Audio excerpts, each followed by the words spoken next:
D'abord, merci beaucoup de m'accueillir, d'accueillir mon épouse Raphaël. Merci d'être venu. Je sais que certains sont venus de loin. Et c'est d'autant plus touchant que c'est en l'honneur d'un très grand homme, le père Bruno Renders, à qui personnellement, ainsi que toute ma famille, je dois la vie.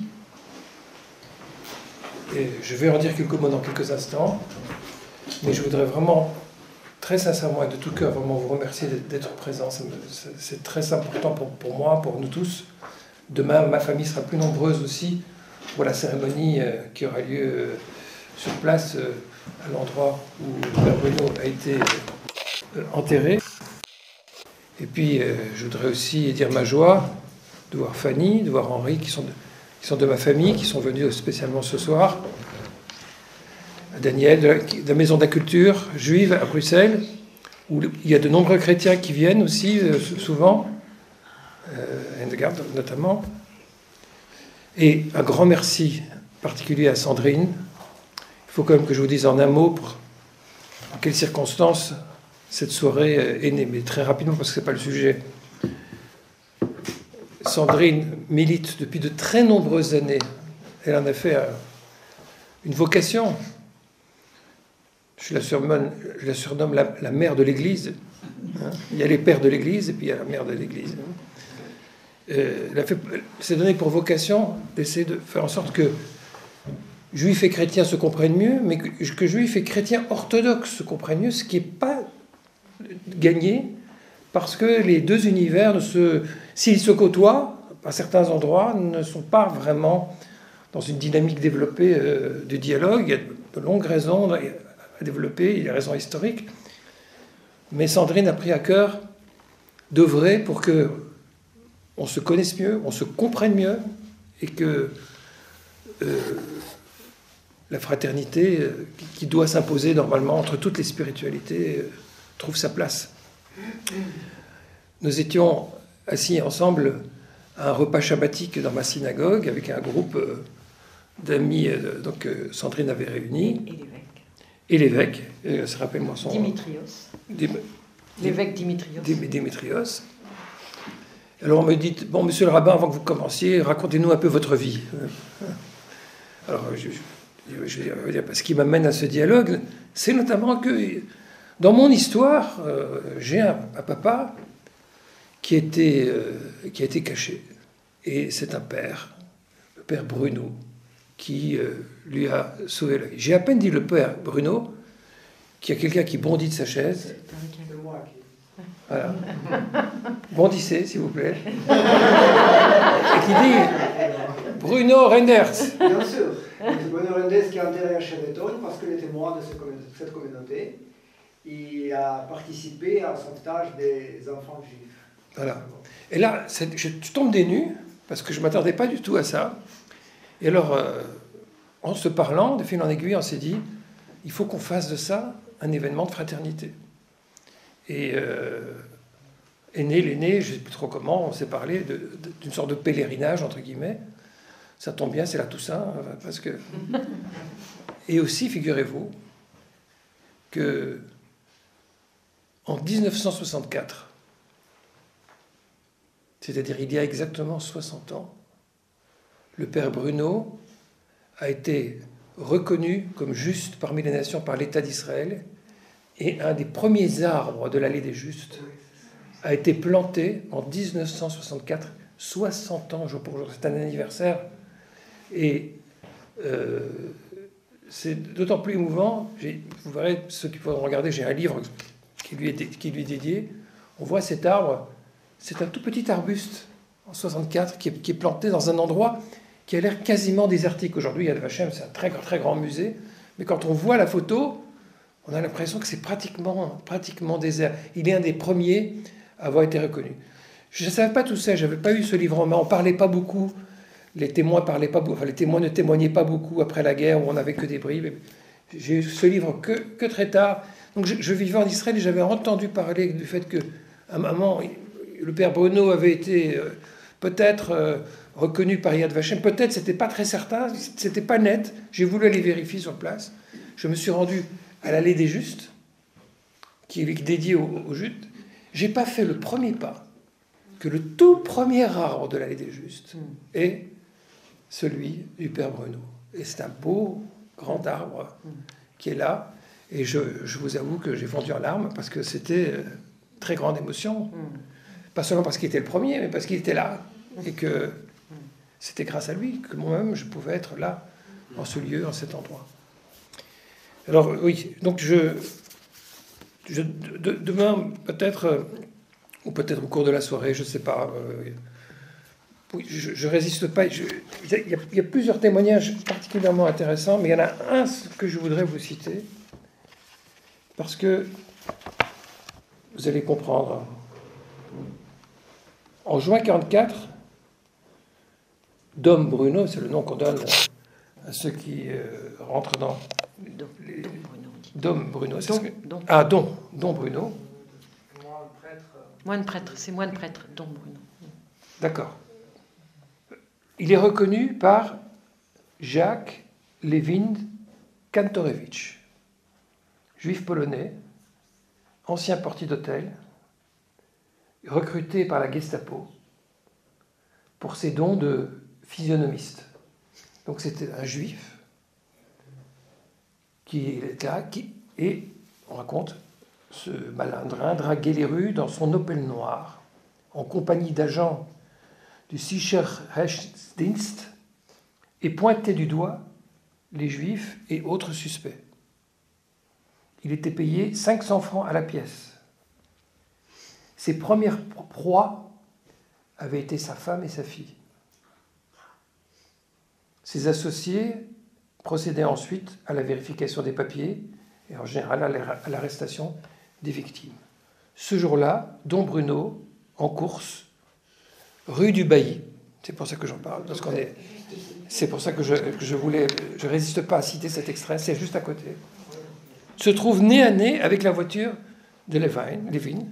Repéré, il enfile à toutes jambes la rue voisine, peut-être, je ne sais pas, rue de Sparks, peut-être, je ne sais pas. Pénètre sous une porte cochère ouverte, à la surprise d'un homme qui répare une vieille auto, mais qui continue son travail sans broncher.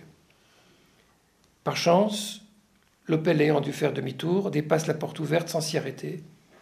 Plusieurs heures plus tard, le père, ténaillé par la faim, se risque au dehors, la voie est libre. Il constate alors la perte de sa serviette qui contenait de fausses cartes d'identité. Bon, voilà, on imagine le climat dans lequel le père Bruno œuvre. D'après ce qu'il dit ici, il a sauvé près de 400 enfants juifs, 400, pendant de 1942 à 1944, en sillonnant inlassablement le sud de la Belgique, en revenant à Bruxelles, à Louvain, en passant par toutes sortes d'endroits. Et plusieurs fois, il a manqué d'être arrêté. Donc il a risqué sa vie pour tous ses enfants, mais aussi des adultes. Des adultes, il était en lien avec tout un réseau. Certains ont été attrapés et ont péri, ont été déportés. Voilà, donc c'est en son hommage. C'est en son hommage que cette soirée a lieu, et demain, j'en dirai encore peut-être quelques mots. Ce que je voudrais dire en son honneur, c'est vous dire quelques mots sur la notion de juste parmi les nations selon la tradition juive.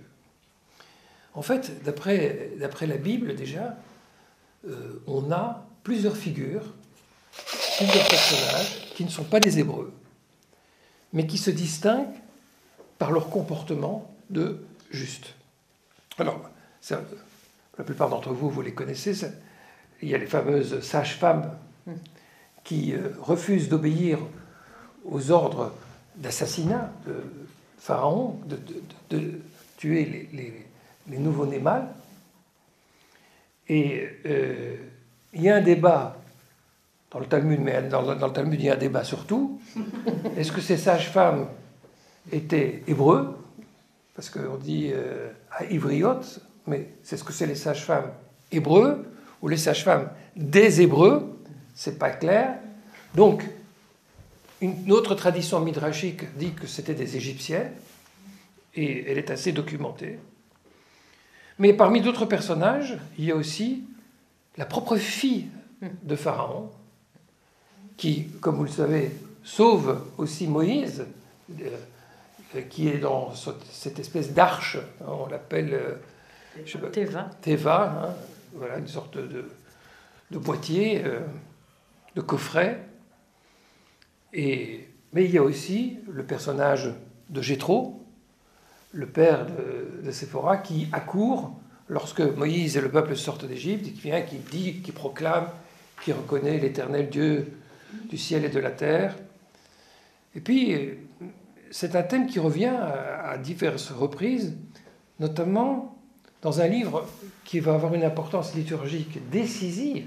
C'est ça qu'il faut comprendre aussi, c'est la place que la tradition juive va accorder à ce livre. Je parle du livre de Jonas. Livre de Jonas, qui est lu le jour de Yom Kippour, le jour le plus saint de toute l'année, au moment le plus sacré à la prière de Mincha, juste avant qu'on va lire la prière ultime de Neila. Donc c'est la dernière lecture biblique avant le bouquet final du rituel de Kippour. Or, dans le livre de Jonas, on a deux événements extrêmement marquants.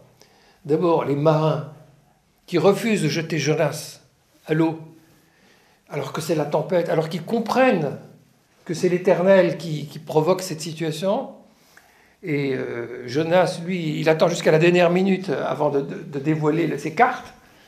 Et c'est contre leur gré qu'ils jettent Jonas à l'eau. Ils sont présentés comme craignant l'Éternel. Alors que le contexte, c'est quoi? C'est Jonas qui se rebiffe contre l'Éternel. Lui, il est le prophète, il est désobéi à Dieu, mais les marins, eux, ils craignent l'Éternel. Donc évidemment, ce contraste est voulu, il est recherché. Et c'est pas tout. Pourquoi Jonas, il ne veut pas t'enterrer? Parce que Jonas, c'est un personnage très, très sensible à la justice et à l'injustice. C'est un peu un anti-Job. Job, il proteste contre Dieu parce qu'il y a des innocents, notamment lui, qui souffrent atrocement sans que ce soit justifié. Et à un moment, il ne peut pas s'empêcher de dire sa révolte. Jonas, c'est le contraire. C'est injuste parce que Dieu est trop gentil avec les méchants. Ninive est une ville corrompue, totalement corrompue. Pour lui aller prier, pour permettre à cette ville entière de se repentir et d'échapper au châtiment, ça lui est insupportable. Donc c'est pour ça qu'il se révolte. Mais Dieu le contraint, je ne raconte pas toute l'histoire, évidemment, vous la connaissez mieux que moi, mais contraint Jonas à aller jusqu'au bout de sa mission, et finalement, contre toute attente, pas celui de l'auteur qui veut nous raconter cette histoire, l'entièreté de la ville de Ninive, conduite par son roi, se repentit devant l'Éternel. Alors regardez, les Juifs sont en prière à Kippour, c'est eux qui sont censés se repentir, et quel est le modèle? C'est les païens. Des païens envers qui personne n'aurait donné le moindre crédit, et certainement pas Jonas, et qui montre en somme l'exemple à tout Israël. Voilà. Donc ce thème de juste parmi les nations, c'est pas un thème dans les recoins de la tradition juive, c'est très prégnant. Il y a d'autres exemples talmudiques, mais je ne peux pas les raconter aujourd'hui. Est-ce que Cyrus est considéré comme un juif? Alors Cyrus, c'est vous qui allez devoir répondre à la difficulté, parce qu'il est appelé par Isaïe Mashiach, oui, Messie. Oui. Alors c'est plus sérieux encore.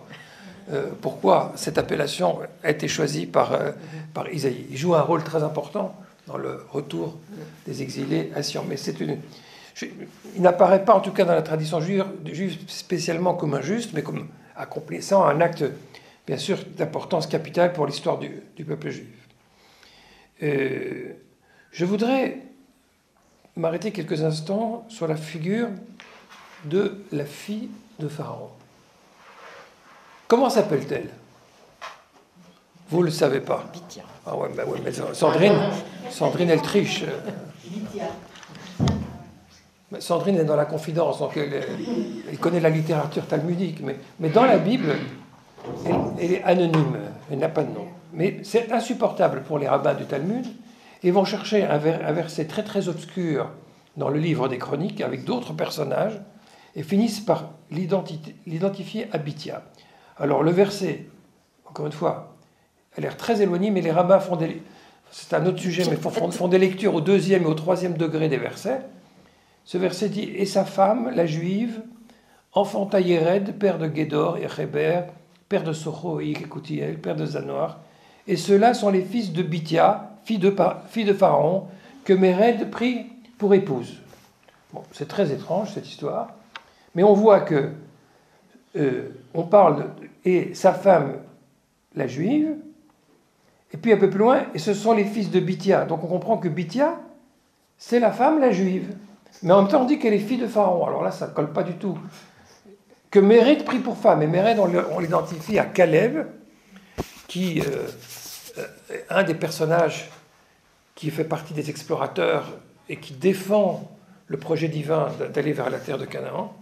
Alors, comment la fille de Pharaon devient l'épouse de Caleb, ne me demandez pas, ça me paraît surréaliste, mais encore plus surréaliste, le fait qu'elle est appelée la femme juive, Bithia, fille de Pharaon. Et ça, justement, ça permet aux rabbins de raconter l'histoire suivante. Pourquoi est-elle dénommée juive? N'est-elle pas la fille de Pharaon? Eux-mêmes, ils ont compris que c'est un peu bizarre. Réponse, car elle avait récusé l'idolâtrie. Et puis, un peu plus haut, quelques lignes plus haut, on a dit, toute personne qui combat, qui récuse l'idolâtrie, est appelée et surnommée juive ou juif. Alors, ce n'est pas une définition juridique, halachique de la judéité, mais de la signification du contenu. Être profondément anti-idolâtre, c'est déjà être du côté d'Israël. Voilà, c'est la définition que le Talmud lui-même apporte. Et comment est-ce qu'elle a récusé l'idolâtrie? Car il est dit, et la fille de Pharaon descendit au fleuve pour se baigner. Quel rapport? Mais évidemment que les rabbins lisent ça au 2e degré, ils interprètent cette descente, cette plongée dans le Nil. Je vais utiliser l'expression. Toi, tu dis mikvé, et moi, je veux dire baptême. Comme ça, on va bien s'entendre. Mais c'est un peu... Au fond, c'est la même signification. Quand quelqu'un se convertit au christianisme, il est baptisé, il est plongé. Il se plongeait, et quand un non-juif se convertit au judaïsme, il va au mikvé, au bain rituel, ou dans un fleuve, ou dans une rivière, et il devient juif. Donc, ce geste est interprété pas simplement comme une petite baignade, mais comme un geste qui a qualification spirituelle. Mais comment on est amené à dire c'est de la fille de Pharaon? Évidemment parce qu'elle a fait acte de bravoure. C'est pas seulement qu'elle s'est apitoyée, même si c'est très important, l'empathie, la pitié. Pas beaucoup de gens, ou pas suffisamment de gens, ont eu pitié des enfants juifs, comme le père Bruno et comme tant d'autres. Beaucoup ont été ou passifs ou complaisants, malheureusement, à cette situation. La fille de Pharaon, elle prenait évidemment un risque, même si elle est la fille de Pharaon, elle bravait l'ordre du Pharaon. Et même quand on est fils du roi, on risque la mort. Quand Moïse défend un Hébreu qui est frappé par un Égyptien, donc il contrevient aux ordres de Pharaon, il doit s'enfuir pour ne pas mourir. Et il est quasiment prince d'Égypte. Donc elle prend de très grands risques.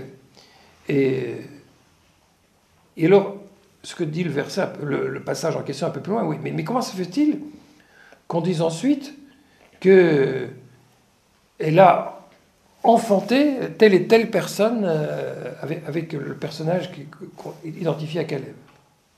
C'est pas juste, dit le texte. Elle l'a seulement élevé. Elle n'a pas enfanté Moïse, elle a élevé Moïse. Cela pour t'enseigner que quiconque élève ou sauve un orphelin, ou une orpheline, ou un enfant abandonné, comme Moïse, qu'il élève au sein de sa maison, l'Écriture le lui compte comme s'il l'avait lui-même enfanté. Donc c'est un texte très fort. Tout à l'heure on parlait de baptême, là j'ai l'impression que c'est Marie, parce que elle enfante de manière un peu originale, on va dire. Moïse. Donc le fait de sauver et de risquer sa vie, de prendre en charge des individus en danger, qui ne sont pas de son propre peuple, parce que c'est ça aussi qui est évidemment capital à souligner, est éminemment méritoire. Et on voit comment cette fille de Pharaon a été valorisée dans la tradition juive, au point que on l'a nommée Bithia, et que c'est devenu un prénom juif qui est donné des plus honorables. Dis ce que ça veut dire, Bithia, quand même, pour ceux qui savent. Oui, fille de Dieu. Fille de Dieu. Bathia, en réalité.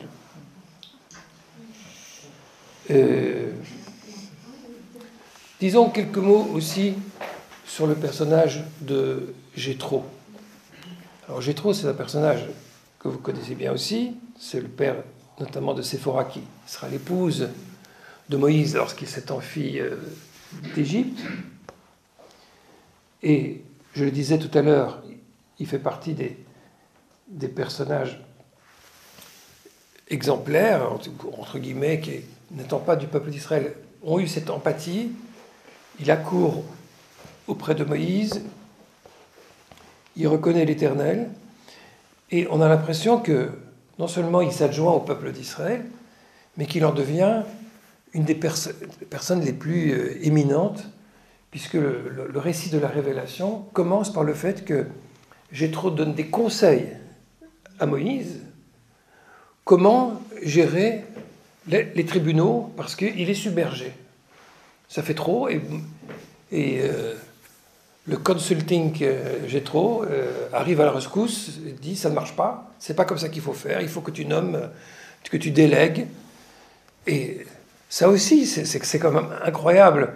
Quand on lit le récit de l'Exode, on est dans l'événement fondateur de toute la civilisation juive, la révélation du Sinaï, et sur une question aussi essentielle, ça commence par le conseil de quelqu'un qui n'appartient pas au peuple des Hébreux et qui dit au plus grand des prophètes comment il faut faire.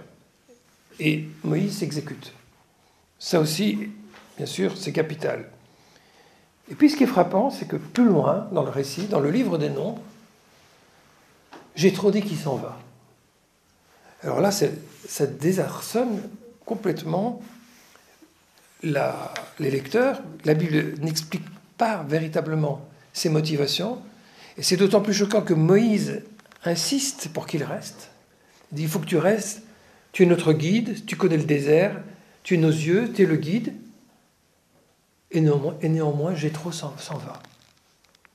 Alors autant on était ému de sa venue, et on est stupéfait et inquiet de son départ, qui reste inexpliqué, mystérieux. Mais c'est trop pour le Talmud. Le Talmud doit savoir pourquoi il est parti.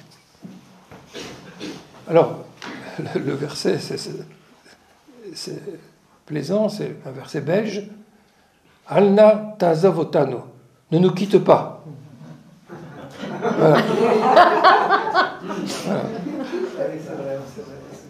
Ne nous quitte pas. Alna ta'azavotanu. Et Jéthro répond. Ça, c'est le Talmud qui parle, qui est retraduit dans son langage. Est-ce qu'une lampe est d'une quelconque utilité en dehors des ténèbres? De quelle utilité serait la lampe entre le soleil et la lune? Toi, Moïse, tu es comme le soleil, et Aaron, ton frère, est comme la lune. Que va apporter la petite lampe entre vous deux? Je m'en retourne en mon pays, convertir tous mes citoyens, c'est-à-dire les Hachivotam, les ramener, pas au sens de conversion au judaïsme. Mais quand même, il n'y a pas de délimitation claire entre juifs et pas juifs ici. C'est ramener à Dieu tous mes concitoyens, les amener à l'étude de la Torah, à les faire entrer sous les ailes de la Shekhinah. C'est une expression typique lorsque quelqu'un se convertit au judaïsme. Mais aussi pour tous ceux qui sont appelés des justes, qui viennent sous les ailes de la présence divine. Est-il possible qu'il ait dit ça, mais que finalement il ne l'a pas fait? Si, il l'a fait, et puis il donne toutes sortes de versets, de nouveau interprétés au second degré, qui montrent que Jéthro est parti, et qu'il a fait des adeptes, qu'il a éveillé les gens de son peuple et d'autres au message. Pour le dire en d'autres mots et avec un clin d'œil, c'est le premier apôtre des nations. Voilà. Il est là, il porte le message d'Israël, et il va vers les autres porter ce message. Bon, le temps est déjà écoulé, ça. Le sujet est très vaste. Je dirais juste un mot de conclusion avant de donner la parole à Sandrine. Quand les choses se formalisent dans le Talmud, il y a un grand débat. Est-ce que les païens ont part au monde à venir ou non? Est-ce que hors de la synagogue, qui n'existe pas encore, est-ce qu'il y a un salut ou il n'y a pas de salut? C'est un peu ça la question qui est posée. Alors, évidemment, il y a un débat. Il y en a qui disent oui, il y en a qui disent non. Finalement, c'est ceux qui disent oui, qui ont gain de cause, en tout cas chez les décisionnaires qui vont suivre. Et là est née l'expression de Chassidé umot haolam yesh lahem chelek leolam haba. Les justes ou les dévots ou les gens généreux parmi les nations, on part au monde à venir.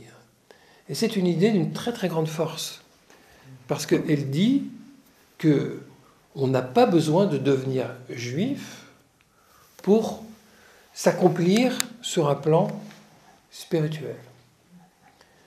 Bien sûr, ça veut dire qu'il y a quand même quelque chose à faire. Chassidé ou mot haolam, ça veut dire, et ce sera la définition que donnera le Talmud, accomplir un certain nombre de commandements éthiques fondamentaux, en vertu desquels, si on les accomplit, alors on assume pleinement son humanité, le projet que Dieu a voulu. Par la suite, dans les débats rabbiniques, les choses deviennent plus complexes, mais c'est un autre chapitre. Mais je crois que cette idée-là, qu'on peut s'accomplir aux yeux de Dieu pleinement en dehors de sa propre tradition, c'est une idée d'une très très grande force et dont le père Bruno a été l'illustration vivante. Zéé Zecho Baruch, que sa mémoire soit bénie.